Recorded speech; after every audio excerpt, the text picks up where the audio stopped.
Should we start off with a song? Yeah, of course. When we sing, something really magical happens. We're going to begin by singing what I believe to be the most important lesson in the chorus. I say that because it's repeated so many times. I am as God created me.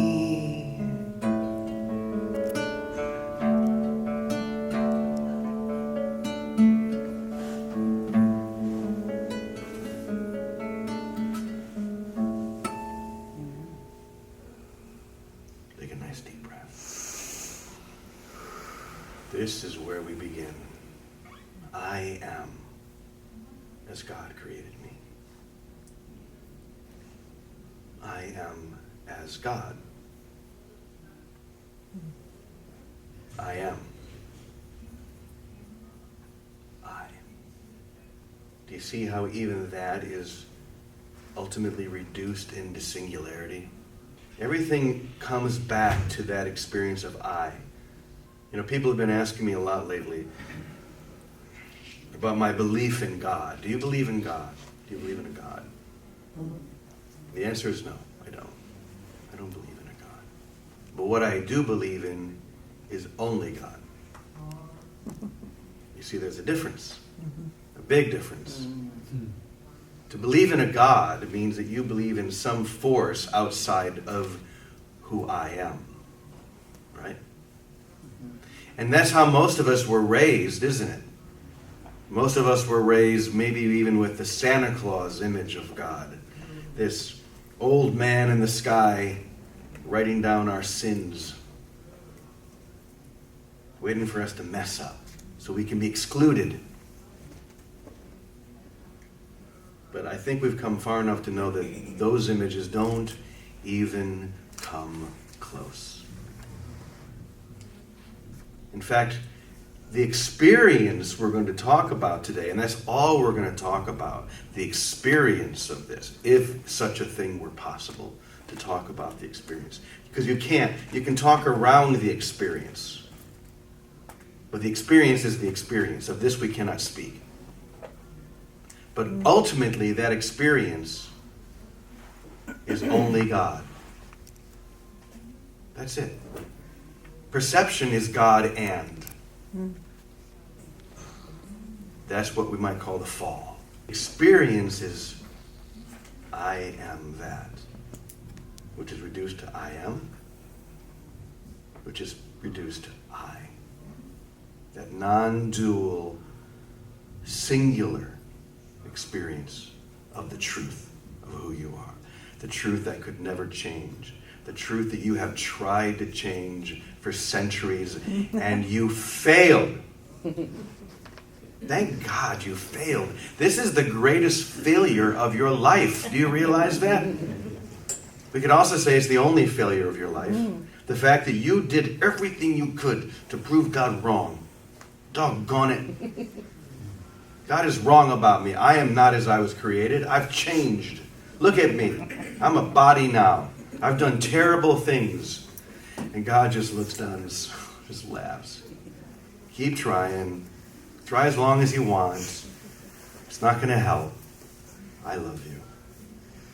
That's it. But now, at least we're able to fall back into that and relax into that. And that's the experience. You guys like stories? Love stories. Okay. Stories are kind of like songs. They allow the intellectual mind just to relax and to allow a deeper pulse. So, this is a story I've been thinking a lot about lately. And I think it perfectly illustrates the dilemma of perception and the solution to perception. I want you to imagine first that you, for whatever reason, have decided that you have done something so terribly wrong that you have been condemned. You've condemned yourself. You don't realize this, that you've done it to yourself, but you've been condemned to spend the rest of your life in this prison because you've done something so terribly wrong. Or maybe it's an insane asylum. Or maybe it's both. It doesn't really matter. But before you are going into this prison, you have to get an injection. And this injection, luckily, I guess, makes you forget everything. Why you decided to go to this prison, why you're even there. All you know is that you are. And so you wake up in this prison, and this is the world that you live in. And it's quite an unusual prison because it's, first of all, really, really big. And every once in a while, you see this wall that, if you're walking for a couple of days, you maybe come to this wall, but it's covered by ivy, and it looks pretty nice. And you don't realize that this is literally a wall that's keeping you in the prison that you have condemned yourself to. And by the way, you've condemned yourself there unto death. It's the only way out. Only way out is for you to die, right? You begin to walk around and just to see this prison, to see what's there. And you're surprised to see that there are towns, there are cities, there are churches, there are a lot of people. Some of these towns and cities are really nice. Some of them are not nice at all. And some of them you're in danger of being hurt. And other places you're embraced. And once again, this is your home now, and you've forgotten everything that went before it. You've forgotten that you're in prison. But one day you're walking and you can see that wall, that ivy-covered wall in the distance. Oh, and by the way, I should mention that one of the rules that is just inherent that you know, for about maybe from here to that back wall, there is this yellow stripe that is along the wall, the entire distance. And you cannot cross that line. You don't know why, but you know that you can't cross it. You assume that maybe there are snipers somewhere. But to cross that line, to go into that yellow zone is going to be your certain demise, right? So one day, you're walking near the wall, you're on this side of the yellow stripe, when suddenly, a rock comes flying over the top of the wall. And it just lands at your feet. Well, first of all, this makes you wonder what's going on the other side of the wall. It didn't even occur to you that there could be something on the other side of that wall until you see this rock come flying over. And you look at the rock on the ground, and you notice something really unusual. The rock has a piece of paper tied around it with string. So obviously, being very curious, you pick it up and you untie the string and you open up this piece of paper and you see writing on the paper. And here's what it says. It says, "Nothing real can be threatened. Nothing unreal exists. Herein lies the peace of God." What in the world is going on? First of all, what does that mean? Nothing real can be threatened. Nothing unreal exists. And who the heck threw this thing? So you put it in your pocket. Because even though you don't really quite get it, you know that this is something important. And you think about it for the next day or weeks as you're still walking around. And by the way, there are churches in this town and entire religions in this town, or this world rather. And all of them are teaching one thing, and that is, in different ways, how to be happy in the prison. How to live a good life in the prison. How to get everything you want in the prison. And then one day, a short while after you first saw that rock come flying over the top, one day you're walking near that wall again. And sure enough, here comes another rock. flying over the top. So once again, you see this piece of paper, and you pick it up and you unwrap it and you look at the piece of paper. And it says, teach only love, for that is what you are. Well, something is definitely going on here. You begin to really question, is there a world on the other side of this wall that I don't know about? And is someone on the other side of the wall trying to communicate something to me? And the only way that they have to communicate in this prison, which I'm beginning to suddenly realize, is to wrap these little pieces of paper around these rocks and throw them over the wall. And so you begin to go back there every day. And sure enough, every day, here comes a rock over the top with another amazing, amazing line. And you begin to collect these, and your pockets are filled with little slips of paper with these amazing sayings on them.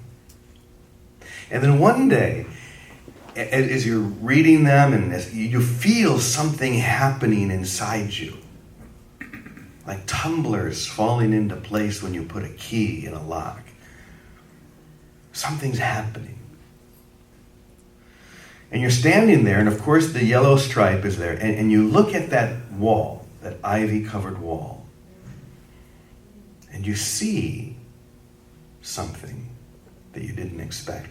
At first you're not really sure you're seeing it at all, but you begin to notice a very faint outline of a door.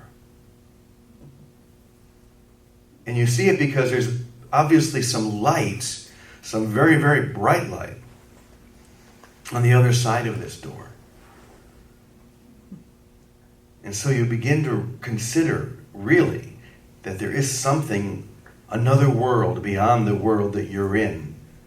And maybe that's the world that you want. And of course, as these rocks come over, and as you're reading these little pieces of paper, all of the residual effect of that injection is beginning to slowly wear off. And you're remembering things. You're remembering that just for a moment, this idea of guilt had come into your mind. You thought you did something that was so terrible, and that's why you condemned yourself to this prison where you live until you die. And then you see that door, and a longing, a yearning begins to build inside you to just go touch it and see what happens. But to do that, guess what you have to do? You have to go into that yellow zone. The one place you promised you would never go. Because if you do, God knows what will happen. A sniper, maybe it's electrified, who knows? But you can't take it anymore because your pockets are filled with these amazing insights, these little pieces of paper. Something is happening inside you, and the more you surrender into that, the brighter that outline comes. And so you finally decide, there has to be another way. And you take that step. Almost expecting something to happen, but nothing happens. So you take another step, and a third, and a fourth, until you're standing right there at the wall, right in front of this door, and you touch it, just touch it, and it begins to open. And when it does, guess what you see? A world of light. And then you also see your brother, the one who's been throwing those rocks over the wall. Because there was no way for him to get through to you. He couldn't climb the wall, he couldn't jump over the wall, but he could throw these stones over the wall and slowly help you remember that the holy child of God is worthy of heaven right now. And you walk in. I love this story because it says so much about what we're doing here. Because guess what? This is the prison. We as Course in Miracles students consider, but do we really, truly embrace that this is an insane asylum? Perception is insanity. The idea that you are something that you are not, or that you've lost something that you never did. And you've condemned yourself to this prison, this insane asylum. No one put you here.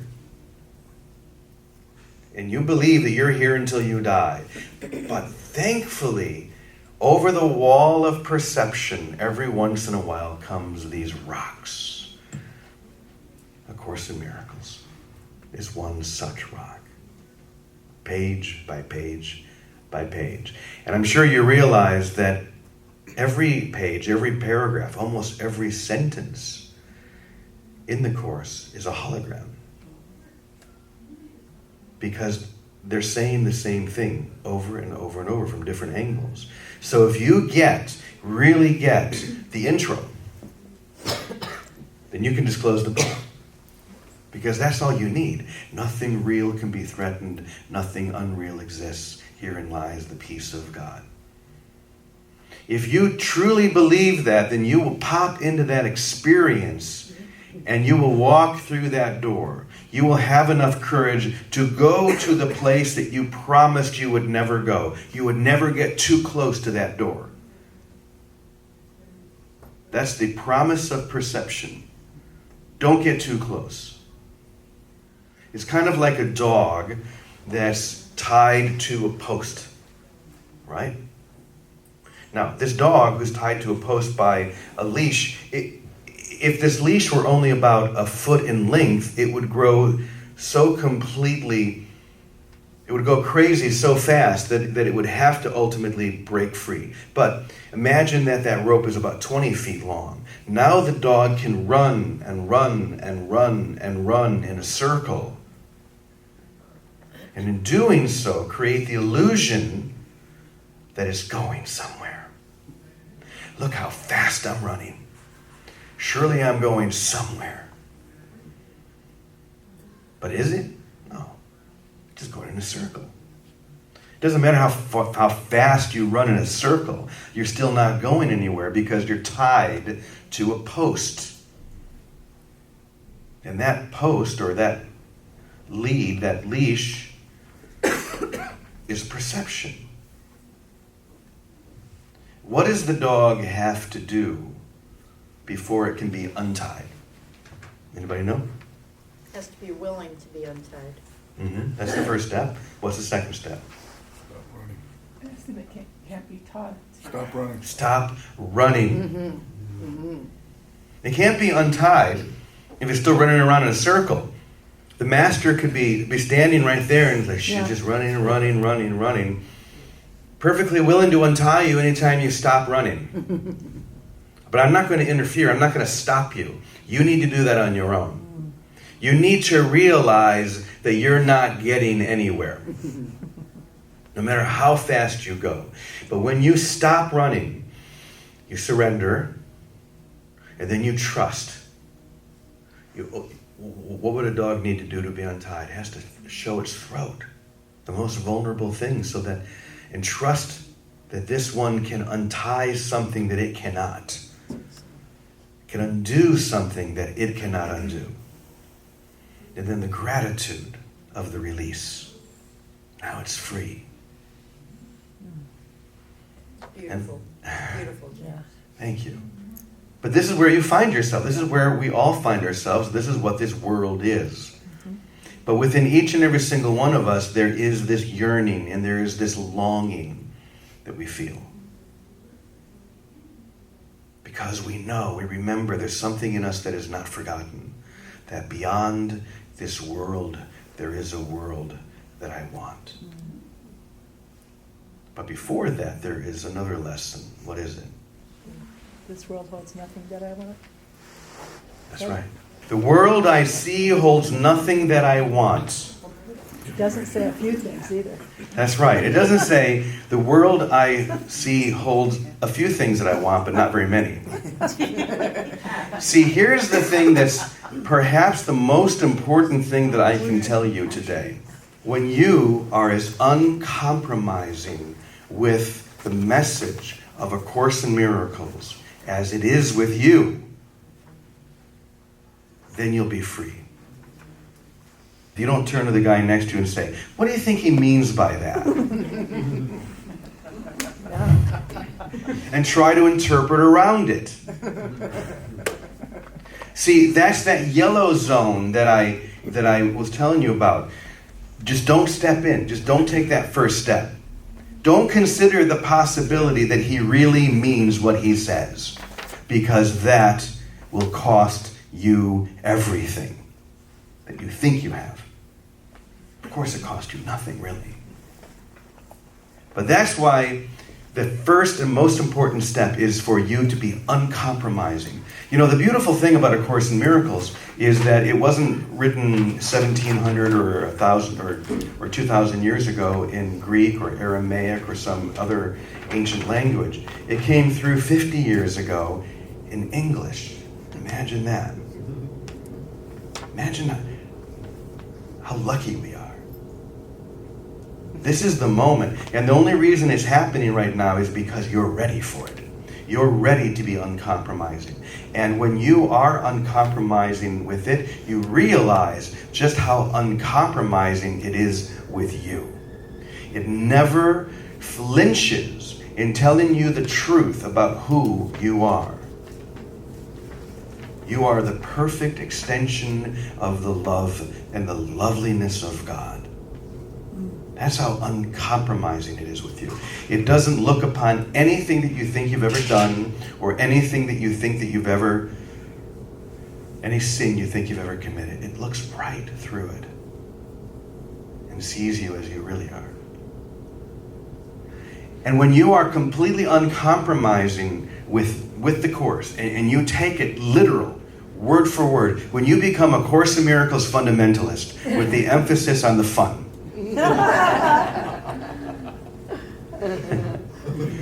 that's when the tumblers fall into place. Yeah. Until then, I hate to use this, but it's spiritual masturbation. Do you remember that story I told you? And I told you that there are churches and there are religions, and every church and religion in that prison is there to teach you how to live your life better in the prison. How to be happy in the prison. All of these things. Do you realize that that is what every spiritual and religious path in this prison is all about?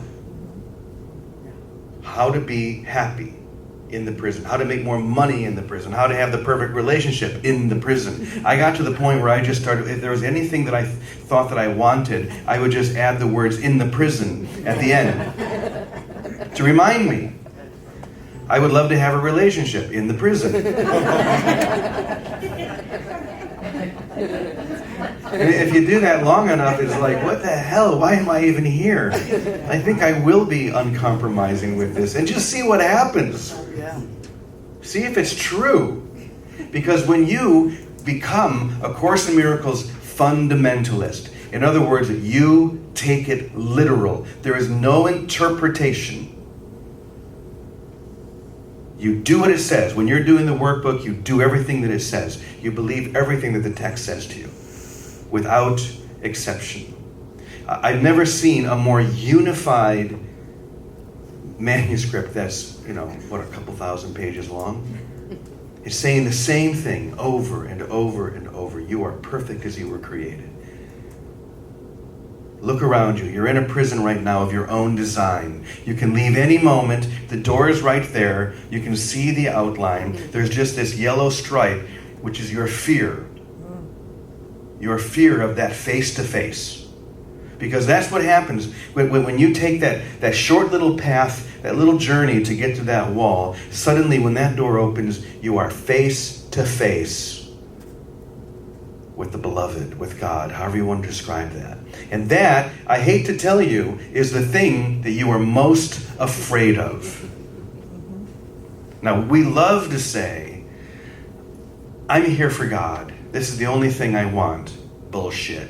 And until you realize that that is bullshit, you won't go anywhere. But the moment that you consider that that's the thing I'm most afraid of, and that's why I've locked myself in this prison, until you realize that, you won't go anywhere. But when you do consider that possibility, and you have the courage to do it anyway, you have the courage to look eye to eye, face to face, that's when the spell is broken.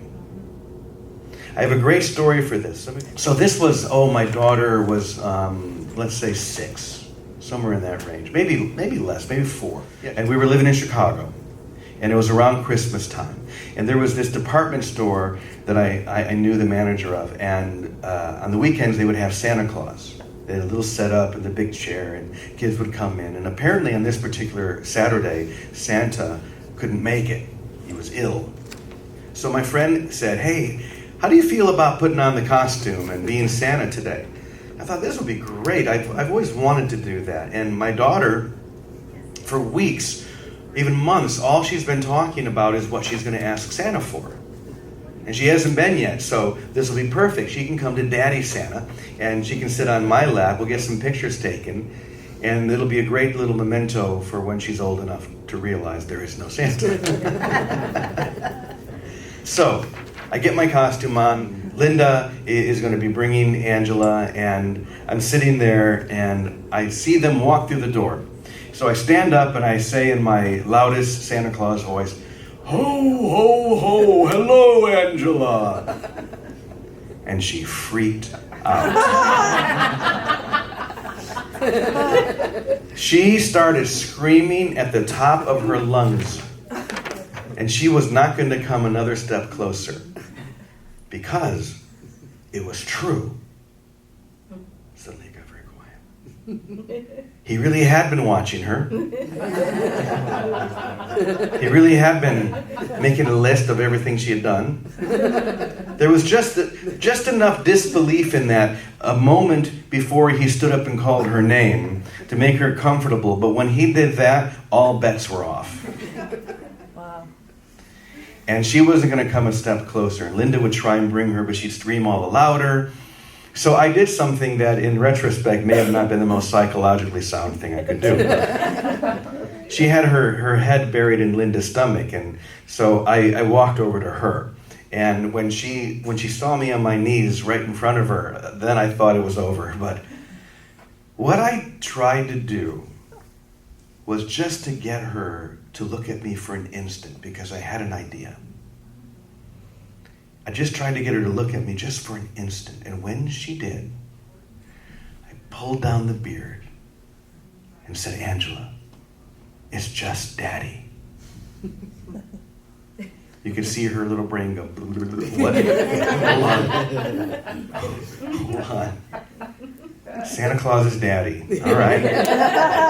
By the way, she's thought that ever since. She's 32 now. She still thinks Daddy is Santa Claus. In the prison. In the prison, yeah. So what happened was, in that instant, when she had the courage to stand there and to look, all of that fear fell away. It's just Daddy. And Daddy loves me. I don't have to be afraid anymore. And she came into my arms. Do you realize that this is the exact same thing that we do with God? The God that doesn't really even exist, like I said before. There is no God. There is only God. But we have convinced ourselves that we did something that's so terribly wrong that we would never be forgiven for. And so we avoid that face-to-face at all costs. And that's what that yellow stripe is. Whatever you do, don't walk toward that door, because that's where it's going to happen. That's where that final judgment is. That's where you're going to have to look into his eyes and come to terms with what you did. But when you do, when you have that courage and you enter into that experience, you realize you did nothing. Nothing. This whole prison was a construct of your mind to hide from the truth that could never change. And that begins with, the world I see holds nothing that I want. Nothing. How many of you can say literally that there's nothing that you want here in perception? Can any of you say that? Good. And if you can't quite say that yet, that's all right. You're very close. Because when you let go of that one thing, then the rest of it is kind of like a big block. I have a granddaughter, and so sometimes we build these big things out of the blocks. Well, there'll be one or two foundational blocks that if you pull out, the whole thing will tumble. And that's how this is. Even if there's something like a grandchild or a child or whatever it may be that you still think you want, if you just stay with this and have the courage to move into that face-to-face with the beloved, everything will fall. When you choose and decide that there is literally nothing in this world that I want, that I really want, and by the way, want with a capital W. Of course, I would like to have a meal today, and I trust I will. Seek first the kingdom of God, and all of these things will be added unto you. If my vision and my goal is single, how could I not receive everything I need? So I don't need to want any of it. But that want with a capital W means that there's only one thing that I want, and that is to be where I am. To be where I am. And where am I? I'm in heaven right now. And guess what? You're standing right next to me. You may not know that intellectually, but I promise you it's true. You never left. It would be impossible. Because, do you remember I told you about this huge walled-in prison? It's right in the middle of heaven. So even if you find yourself in this prison, you never left. You never went anywhere. And the realization that it would be impossible for you to ever leave heaven is the turning of the key into the experience of that. So let's sing this together, because as we said before, singing does something important. We're going to start with, the world I see holds nothing that I want, nothing I deserve. I am here only to be served. To serve. Not to be served. That's all right. It all works out. To be truly helpful. Truly helpful. Not sort of helpful, not helpful most of the time, but truly helpful this day, in every moment, and in every way. I am here to represent the one who sent me. I am here. I am here. I am here are the truest words that can be said in perception, because all it means is God is present right here and right now. The world I see holds nothing that I want, nothing I deserve. The world I see holds nothing that I want. I am here only to serve, to be truly helpful this day, in every moment and in every way. I am here to represent the one who sent me. I'm here. I am here. You got it? Join me. The world I see holds nothing that I want, nothing I deserve. The world I see holds nothing that I want. I am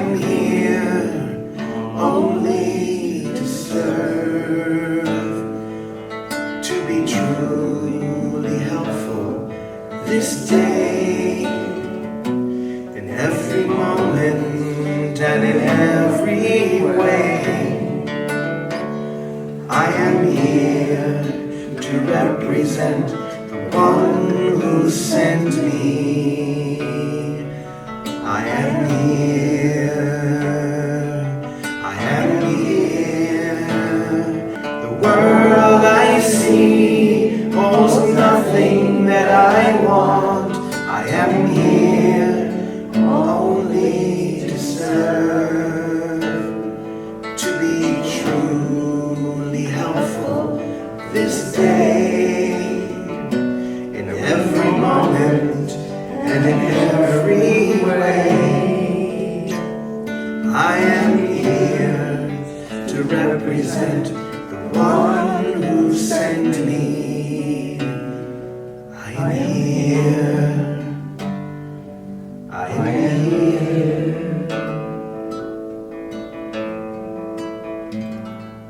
I am here.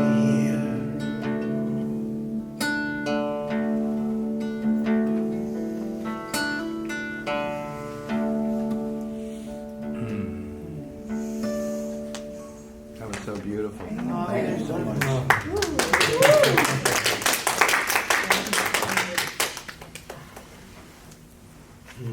It says it all, doesn't it? That prayer from the text, I am here only to be truly helpful. If we just stick with that, the rest of it comes real easy, doesn't it? Yeah. You see, I've personally just gotten to the point, and I know a lot of you have too, where I just can't, how do I say this? I can't play the game anymore. Yeah. Because it's true, there's nothing in this world that I really want. And when you get to that point, then the game's over. And that experience that I'm talking about is simply the experience of, I may find myself, at least apparently, here in this room sharing with all of you guys, but I'm equally and completely aware of myself in heaven right now as well. It's kind of like, with that analogy I was using before of seeing that door, you walk up to the door and you touch it, it opens. And you're standing there and you're looking in, you're looking out rather, and you see it, there it is. I mean, even though that prison was built with lots of really great places, there are even amusement parks in the prison. Because if it were dull and dreary and horrible and ugly everywhere, you would give it up much more quickly. But when it seems to give you what you really want, you'll stay in there longer. Yeah. Right? So there are nice places, there are beautiful waterfalls, a lot of cool, but then there are also places that are just horrible, that are so dark, where the shadow reigns. But when you're standing there in front of that door and you look out and you see where you really belong, there's nothing in the prison that comes even close to comparing to it. Nothing. You're looking into heaven itself, and you remember that this is where you really belong. Beyond this door, there is a world that I really want. And so the experience is like standing there, still being aware that if this is the door, I'm standing right here on the cusp of perception. But I'm looking through and I'm equally aware of heaven all around me. Until what happens? And of this we cannot speak. Because there's no reference for it here. There is no true reference for the eternal in time and space. And this is what you really want. You're not here to go to a church or to a conference to learn how to live life better in the prison. You've been doing that for a long time, and it hasn't gotten you anywhere. Because even when it does get you what you think you want, guess what happens? Let you down. Still lets you down. And you die in the prison. And you die in the prison, yeah. Boy, it doesn't sound very fun anymore, does it? He lets you down, even when you get what you want. The new car smell goes away. That's very important to remember, isn't it? That even when you get what you think you want, it doesn't satisfy you. Because each and every single one of us has that yearning for heaven. And it's not going away until you step through that door. So beyond this world, there is a world that I want. Let's share that one now. Because just to realize there's nothing in this world that I really want, just to be left there would be hell, wouldn't it? I have to know that there's an alternative that's in front of me right now, that I can step into right now. The idea that you have to change to go home, or that you have to change to be enlightened, is the biggest fallacy in this world. Did you realize that the ego, whatever that thing is more adept at using spirituality to hook you than anything else in this world? Why? Because you're getting close. Yeah. The closer you get to that face-to-face with the divine, the thing that you are most afraid of, until what happens? You have the courage to look, and the beard comes down, and you realize it's just Daddy. And Daddy loves me. But we have to be willing to have the courage to stand there, to realize that beyond this world, there is a world that I want, because I can see it now. I can feel that yearning that you're feeling is literally heaven. Do you realize that? That yearning is literally heaven itself. And it will not compromise. It doesn't say to you, well, you've got a nice house now, so I'm going to let you off the hook. I'm going to go away. No, it gets even worse. Oh, yeah. Doesn't it? Mm-hmm. Because now you want a bigger house and you want more money. I mean, as you know, I live in Mexico now. And some of the richest people I know are the ones who live in the neighborhood with me. And they're just simple Mexican families who have so little, but they are so rich because they have so much love in their lives. Likewise, there are so many people that all of us know that have everything that the world thinks is important. But guess what? They're not happy. Let's enter into the experience of beyond this world, there is a world that I really want. And by the way, the first song we sang, that comes from the daily sing-along lessons from the course. If you're not getting those, all you need to do is to go to jamestwyman.com, and you can sign up there. You'll get an email every single morning. Or just go to YouTube and you can find them there as well. We do have some CDs and books and movies and things. And some of the, two of the CDs, one of them is the collection of all the songs that came from the movie. The other one is volume 1 of a 6-volume set from the first time I went through the entire workbook and did a song for every single one of them. And I remember when I first had the impulse to do that, I called up our dear sister, Vicky. And I said, I've got this feeling I need to do something, and I'm scared. She said, what? What is it?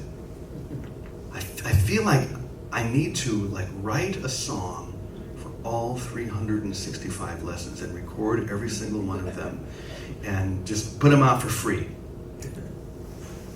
And that, I've never decided to do anything that big before in my life. I mean, I've written 15 books and made movies and all this kind of thing, but sometimes a book will take me 2 weeks to write. You know, you just dive into it and you just don't stop writing. But to do 365 songs, and not just me and the guitar, most of them are very big. People like Victor Wooten, the greatest bass player in the whole world, playing on a lot of them. And it was amazing, all the people that stepped forward and said, I want to be part of this. That ultimately led to the movie. But I was afraid at first because I didn't know if I could keep such a commitment. Well, here I am on year 4. Because I can't stop. So the first year was all the workbook lessons, and then the next year it was the living text, which, by the way, if you get the sing-along lessons, every week we put out all the lessons as well for the living text and also for the original music from the lessons. And so Vicki said, you should do it. Just say yes, just go. That's what Vicki would say, of course. She's not the one having to do it. For those of you who know Vicki, that's going to always be her answer. Yes, go for it. So I did. And the consistency of doing this every single day. Wow. That's where the magic is. Because consistency is the key. I said before that enlightenment is not a change, but it's the realization of that within you that can never change. Is that lesson 188? I think so. That's it right there. Nothing changes. You see, we believe that one day, after I've gone to enough conferences, after I've listened to Dave and Lisa and Bill and David and all these people enough times, then I'll be enlightened. Once again. And your mind's going to come up with an infinite number of things that you need to do first. Before you can... and usually what we have are these ideas based upon stories of what it means to be enlightened. I'm going to be different than okay, I'm going to tell you one more story. How every story I have revolves around my daughter.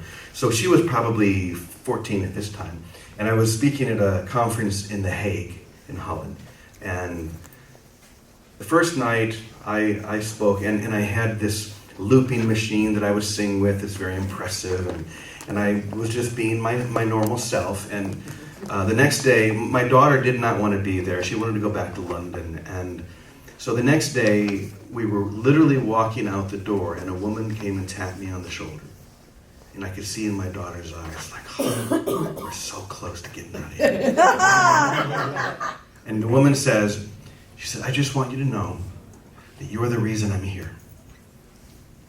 I've read all of your books, I have your music, and I know that you are a holy man. Now my daughter's like, just what he needs. But then she said, but then something happened on Thursday night that I never expected. Suddenly, you were up there and you were talking and you were kind of funny and you have this electronic thing with your voice. I said, I think I know where you're going. You know, being a holy man and all. You expected me to just sort of float out onto the stage and to speak in a very quiet voice, perhaps with just the hint of an English accent. She said, yes, exactly, something more like that. But instead, I came out and it's pretty ordinary. A lot like you, right? She said, yeah, you were a lot like me. So finally I asked the big question. I said, so who was it you were disappointed in then? Was it me or was it you? You see, it had nothing to do with me. She needed me to play a role. Mm-hmm. Guess what? I ain't playing that role. Mm-hmm. I am not going to set myself up on a pedestal so that you can project your specialness onto me. And anyone who does that, run from. Including Siri. I agree.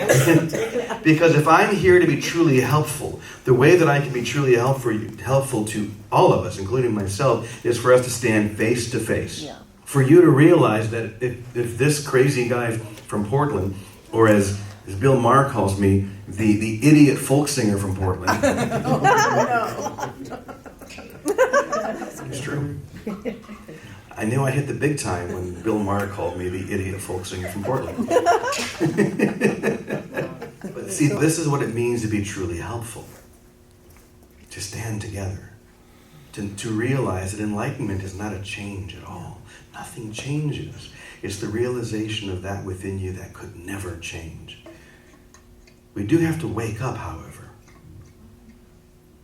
And that's what this is. That's what this conference is. This is the alarm clock going off that you set. A Course in Miracles is an alarm clock. This conference is an alarm clock. Every talk, every conversation that you've had is an alarm clock saying, it's time. Beyond this world, there is a world that I want. I really feel this now.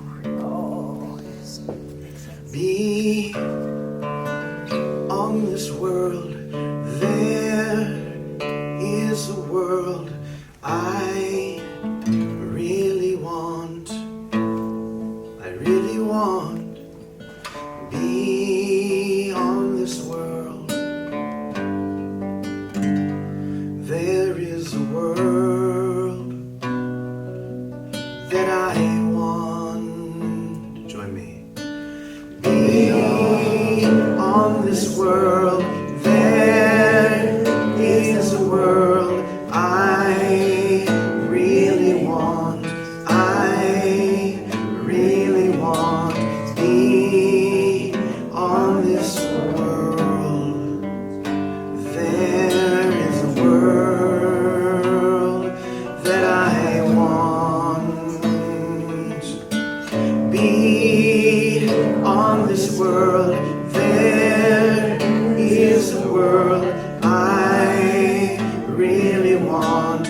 I really want. Be on this world, there is a world that I want.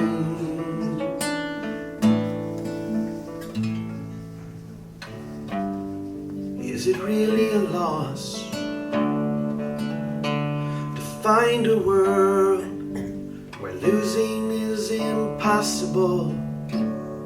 To find all things you really want, and to know they have no ending. To know they have no ending. To know there is no end. Here we go again.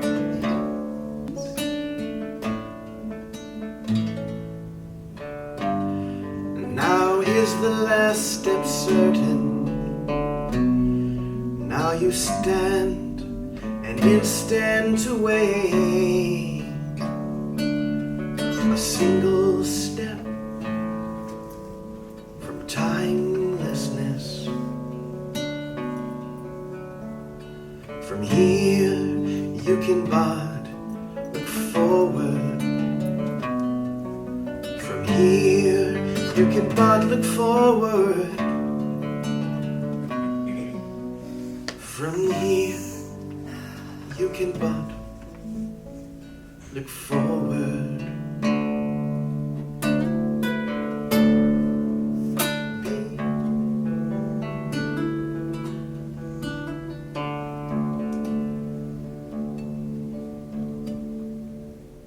That's beautiful.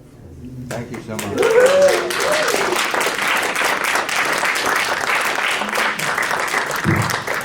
So it really is very simple. When those rocks come flying over that wall, you pick it up and you read it, and you don't just put it in your pocket. You believe it.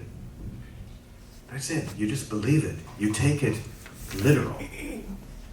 That's the greatest gift of A Course in Miracles. It may seem like it's telling you that there is no world. It is telling you that. It may seem like it's telling you there is no death. It is telling you that. And if we would stop trying to figure out what that means and just consider the possibility that that voice, whatever you want to call it, I know that Helen and Bill sometimes called it it. Cousin it, I don't know. But you can think of it as Jesus, it doesn't even matter. But to consider the possibility that it knows more than you at this moment. It can see something that you can't quite see at this moment because you're still in the prison. But there's the door. There's that yellow stripe. But nothing's going to happen to you if you cross it.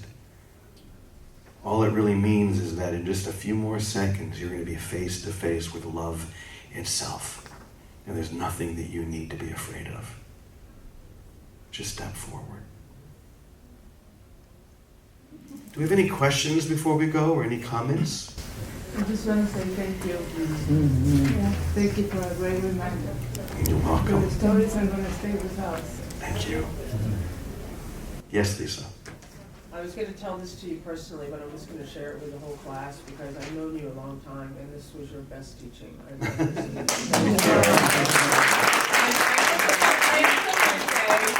That was such a clear teaching. Yes. I've never heard it described like that It's before. beautiful.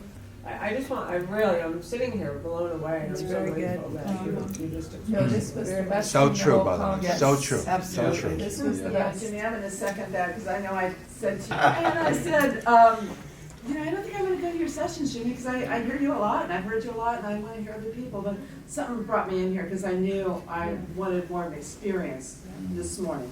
Right. And yeah, I have to second that you just were really clear, and it was a wonderful analogy and metaphor. Thank you. Clarity simply comes from no compromise. Like I said before, I can't play the game anymore.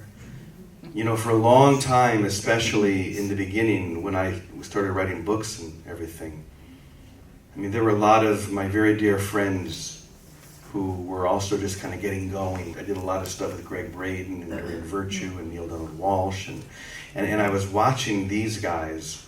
Many of them were on Oprah, or their books were selling a lot better than mine, and I would be looking at that like, how come I'm not on Oprah? There was something that I wanted. Yeah. Right? I wanted to be more famous. I wanted to be sell more books. I wanted to be on Oprah. And I just didn't even consider the possibility, dude, you're touching millions of people. Just, you can't compare to anything else. It doesn't matter how many people are in the room because there's only one that needs to get this. And that's me. So when I'm uncompromising, that's when I'm uncompromising. I'm not trying to convince you of anything. I'm just speaking from this place of certainty that I'm experiencing, that this is the only thing that I want.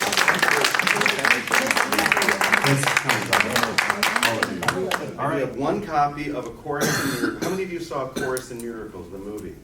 If you haven't seen it, I've got one copy here. There's also a copy of my latest movie, The 12 Powers, which was inspired by Lisa Natoli. Oh, I haven't I seen gotta have that.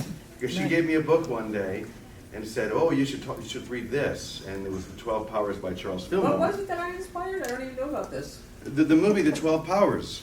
Oh, But When I was at your house and you gave me that yeah, book. right, yep. And that's all we're called to do. And if you spend time every day, even for a half hour, 20 minutes, just blessing people, seeing them for who they really are, that's it. That will set you on the fast track. That's like getting into the fast lane when the normal lanes are congested. Just move over, see everyone as whole, and you're home. You got a tune for that? I don't think so. Fast track home, fast track home, I want to be there. Fast track home, fast track home. After 3 years of that, I can write a song Music on the fly. just like that. Fast track home, baby.